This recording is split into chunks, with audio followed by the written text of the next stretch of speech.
Hello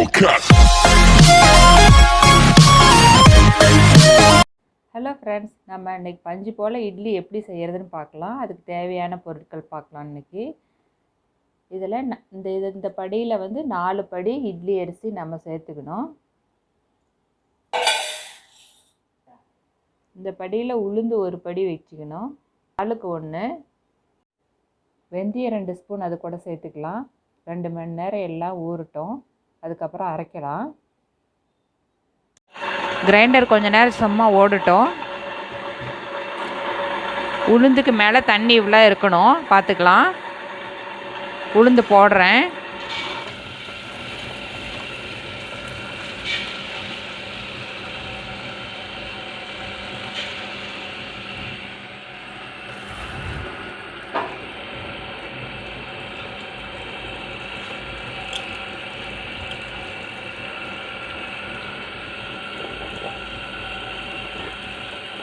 இருபது நிமிஷம் உளுந்து ஓடணும். தண்ணி தெளித்து நம்ம மாவு அரைக்கிறோம். மாவு இன்னும் 5 நிமிஷத்தில் அரைஞ்சிரும். 5 நிமிஷம் கழித்து வடிச்சிடலாம். அடுத்தது அரிசி போடலாம். உளுந்து வலித்து எடுத்தாச்சு.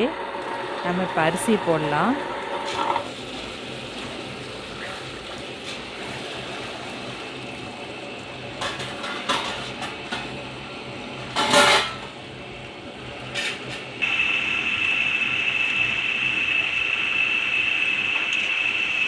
இப்போ வலிக்கிறோம். வலிச்சிட்டு உப்பு போட்டு கரைச்சி வச்சிடலாம். இது 6 மணி நேரம் புளிக்கணும். புளிச்சதுக்கப்புறம் இட்லி ஊற்றலாம். இட்லி எப்படி இருக்குதுன்னு பார்க்கலாம்.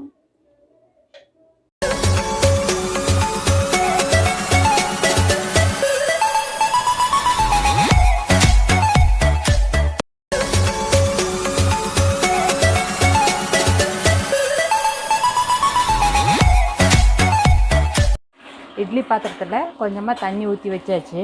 இப்போ நம்ம இப்போ இட்லி ஊற்றலாம். இந்த மாவு அரைச்சி வச்சு 6 மணி நேரம் ஆச்சு. பாருங்கள், நல்லா பொங்கி வந்துருச்சு. இட்லி இப்போ ஊற்றலாம்.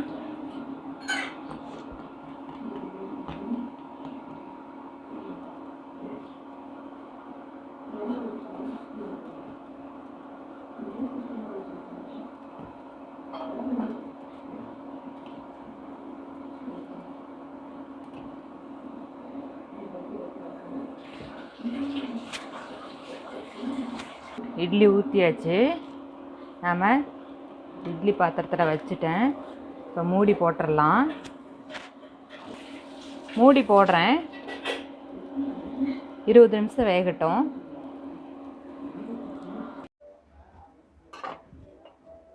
இட்லி வெந்துக்குச்சான்னு பார்க்கலாம். நல்லா வெந்துக்குச்சு.